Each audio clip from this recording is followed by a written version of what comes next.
할렐루야. 네, 잘 오셨습니다. 우리 찬송가 361장, 찬송가 361장 같이 찬송 부르시겠습니다. 기도하는 이 시간 주께 무릎 꿇고 우리 구세주 앞에 다 나아가네. 믿음으로 나가면 주가 보살피사 크신 은혜를 주네. 거기 기쁨이 있네. 기도 시간에 복을 주시네. 고난 내 마음 속에 기쁨 충만하네. 기도하는 이 시간 주가 곁에 오사 인자하신 얼굴로 귀 기울이네. 우리 마음 비우고 주를 의지하면 크신 은혜를 주네. 거기 기쁨이 있네.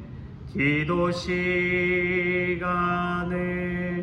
복을 주시네. 고난 내 마음 속에 기쁨 충만하네.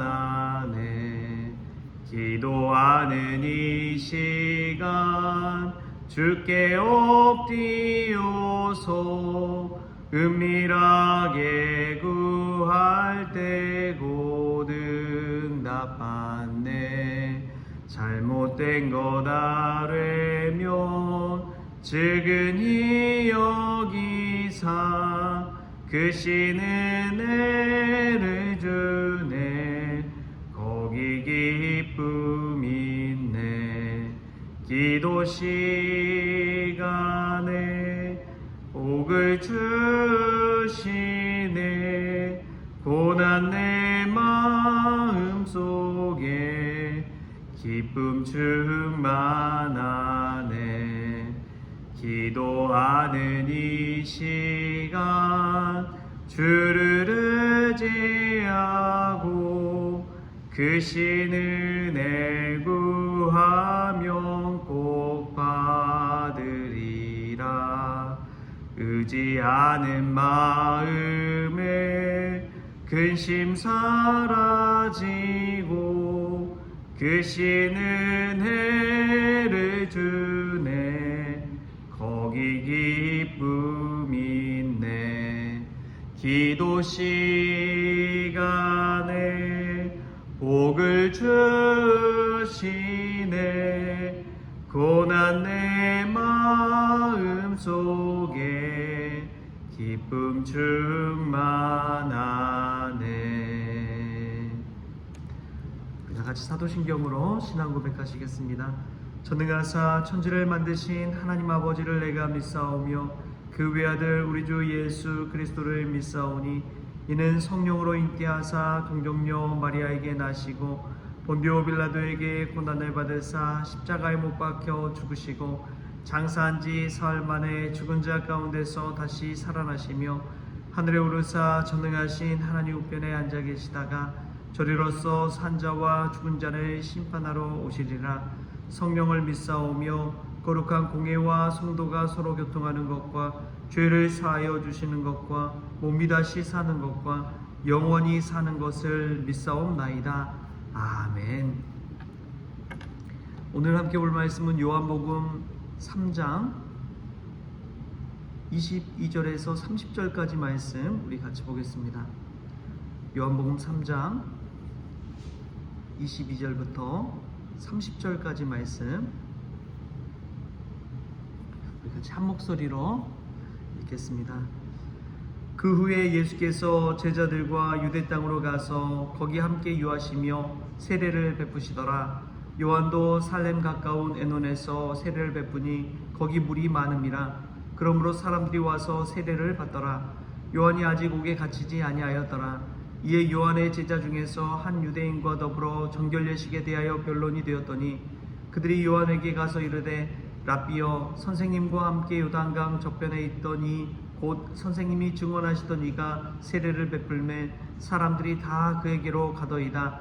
요한이 대답하여 이르되 만일 하늘에서 주신 바 아니면 사람이 아무것도 받을 수 없느니라. 내가 말한 바 나는 그리스도가 아니요 그의 앞에 보내심을 받은 자라고 한 것을 증언할 자는 너희니라. 신부를 취하는 자는 신랑이나 서서 신랑의 음성을 듣는 친구가 크게 기뻐하나니 나는 이러한 기쁨으로 충만하였노라.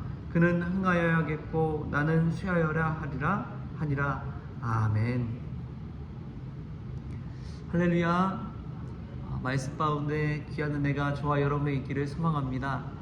오늘부터 본격적인 설 명절이 시작되었습니다. 어제 저녁에 가신 분들도 있을 테고요. 오늘 가시는 분도 있을 텐데 이 설 명절 기간에도 은혜 가운데 또 안전히 조심히 명절 시골 잘 다녀올 수 있기를 부탁을 드립니다. 오늘 말씀 특별히 이제 세례 요한과 예수님의 관계 속에서 분명하게 알 수 있는 것들이 오늘 본문 말씀에 나옵니다. 그는 흥하여야 하겠고 나는 쇠하여야 하리라. 이 세례 요한의 입에서 나온 말이지만 사실 세상적으로 볼 때는 참 놀라운 말입니다. 당시 예수님 당시에 세 개의 큰 파가 나눠져 있었습니다.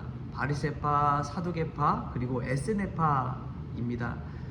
이 세례하고 금식하는 것을 봤을 때 세례 요한은 에세네파에 소속된 그러한 사람이다라고 학자들은 이야기를 합니다. 세례하고 금식하는 그러한 문화를 봤을 때, 전통을 봤을 때 알 수가 있는 것이지요. 그런데 이 세례 요한이 자신이 세례를 베풀고 수많은 사람들의 인기를 누리고 자신을 따르는 제자들이 그렇게 많은데 자기 외에 다른 예수라는 사람이 어느 순간 번뜩하더니 점점 사람들이 그쪽에 몰려가는 거예요. 여러분, 그럴 때 어떤 마음이 들었을까요? 세상적인 마음으로는 저 예수라는 사람을 비난하고 끌어내리고 발목을 잡고 흠집내가지고 어떻게 해서든 자신의 세력을 유지하려고 하는 게 이 사람의 마음입니다. 그런데 세례 요한은 이와는 전혀 다른 태도를 취해요. 자신의 제자들을 막 이 예수님에게 보내고, 그런 것이 나는 오히려 그냥 그의 신발끈을 매기도 어려운 사람이다. 그렇게 자신을 낮추고 저 신흥 세력이라고 볼 수 있는 예수님, 그 예수님과 다른 사람들을 높이는 건 얼마나 어려운 일인지 모릅니다. 그런데 세례 요한은 그 일을 그대로 행하는 것을 보게 됩니다. 마치 저는 그런 느낌이 들어요. 부모가 자식 생각하는 것 같은 그런 느낌. 나는 못 먹어도 내 자식은 정말 잘 먹었으면 좋겠다. 나는 못 배웠어도 내 자식은 정말 공부 열심히 잘해가지고 좋은 대학도 갔으면 좋겠다. 나는 잘 못 살아도 내 자식은 정말 잘 살았으면 좋겠다. 그런 마음가짐이 막 이 세례 요한의 하는 행위 속에서 보이게 됩니다. 근데 예수님의 그 말씀, 예수님의 사명, 그것은 세례 요한이 다져놓은 곳에서 그 모든 것을 그대로 끌어안고 예수님이 부각되는 것을 보게 됩니다. 세례 요한이 다져놓은 것이 있는 것이지요. 닦아놓은 것이 있는 것이지요. 그 길을 닦아놓으니까 예수님께서 그 길을 탄탄대로처럼 다 걸어가는 그 모습을 상상해 보십시오. 세례 요한은 그것을 보고 신랑의 친구 되는 것처럼 큰 기쁨을 누린다고 스스로가 고백하고 있습니다. 이것은 인간적인 질투나 시기, 그런 것이 일절 없다는 것을 보여주는 것이죠. 여러분, 우리가 믿음 생활하면서 인간적인 마음이 들 때가 있어요. 신앙생활하면서 그런 마음이 들 때가 있습니다. 저도 그렇더라고요. 사역을 하다 보면은 많은 부목사님들 만나잖아요. 그러다 보면 정말 달란트가 있는 그런 부목사님들을 보거든요. 뭐 인물이 뛰어나신 분들도 있겠지만 정말 머리가 똑똑하셔가지고 어찌나 성경 말씀이나 이런 것들을 잘 알고 잘 가르치는지 너무나 부러울 때도 있습니다.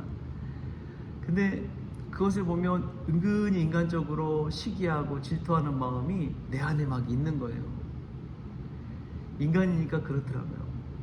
근데 세례 요한은 자신이 쇠하고 예수님이 흥해야 된다는 것, 그것은 말씀을 붙들고 있었기 때문인 줄 믿습니다.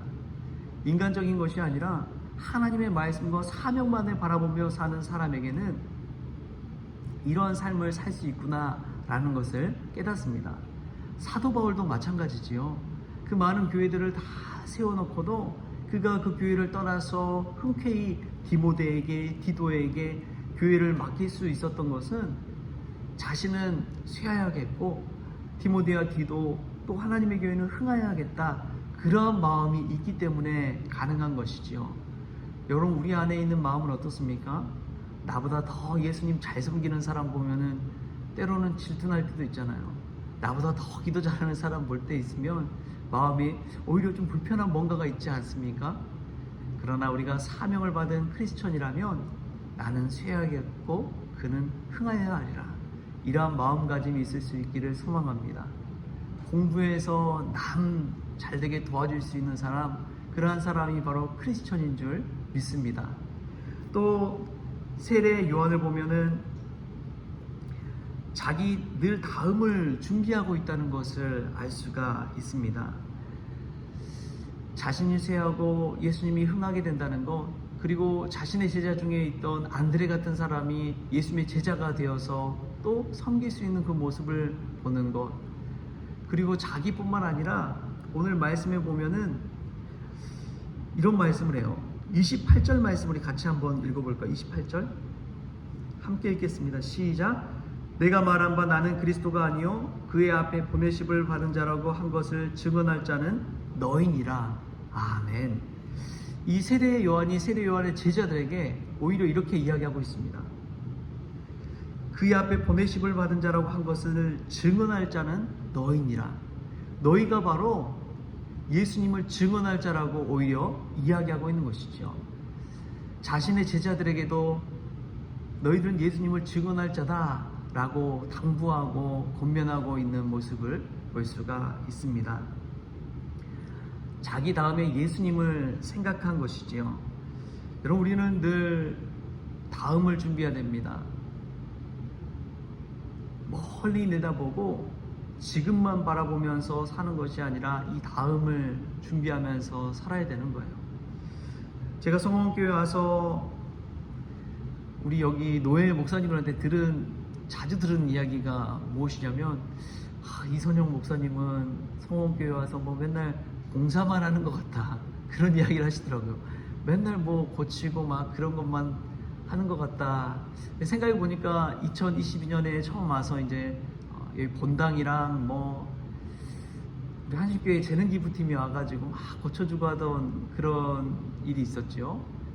그리고 작년 한 해에는 우리 사택을 좀 보수하고 봉사하고 들어오는 일들이 있었습니다.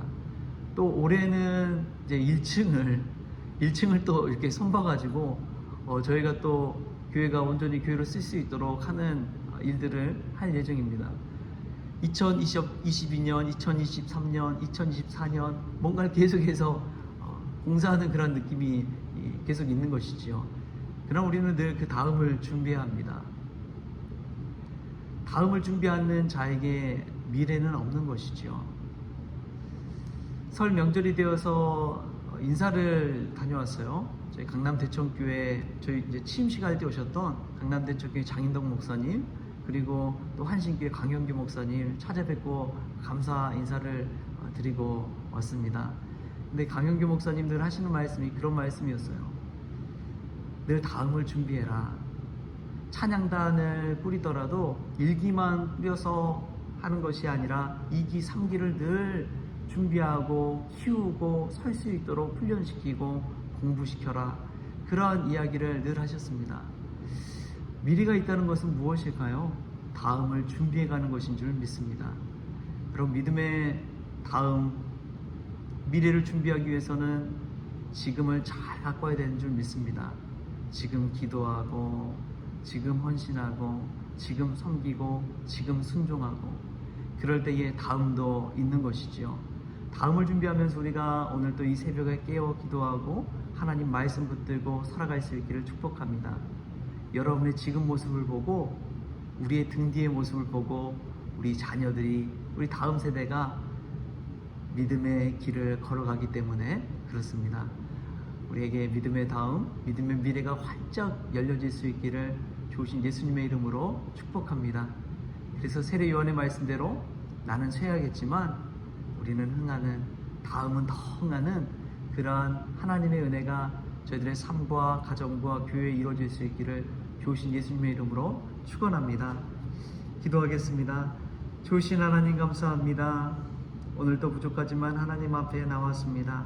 설 명절 첫날 하나님 저희들의 마음과 생각을 지켜주셔서 하나님 앞에 나와 기도하고 말씀 듣게 하시니 감사합니다.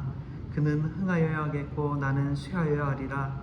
세례 요한의 이 증언처럼 저희들 예수 그리스도를 증언하게 하여 주시고 주님의 증인이 다 되어지게 하여 주옵소서.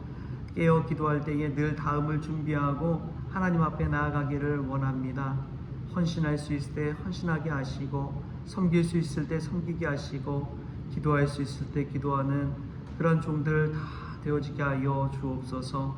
그리하여 우리의 다음 세대, 우리의 자녀들이 우리의 등 뒤의 모습을 보고 기도하는 등 뒤의 모습을 보고 기도의 자리로 나올 수 있도록 저희들 한 사람 한 사람을 붙잡아 주옵소서. 모든 것 감사하며 예수님의 이름으로 기도합니다.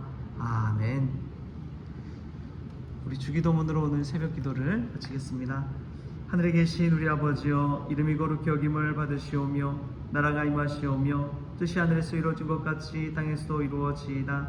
오늘 우리에게 일용할 양식을 주시옵고 우리가 우리에게 죄진 자를 사하여 준 것 같이 우리 죄를 사하여 주시옵고 우리를 시험에 들게 하지 마시옵고 다만 악에서 구하시옵소서.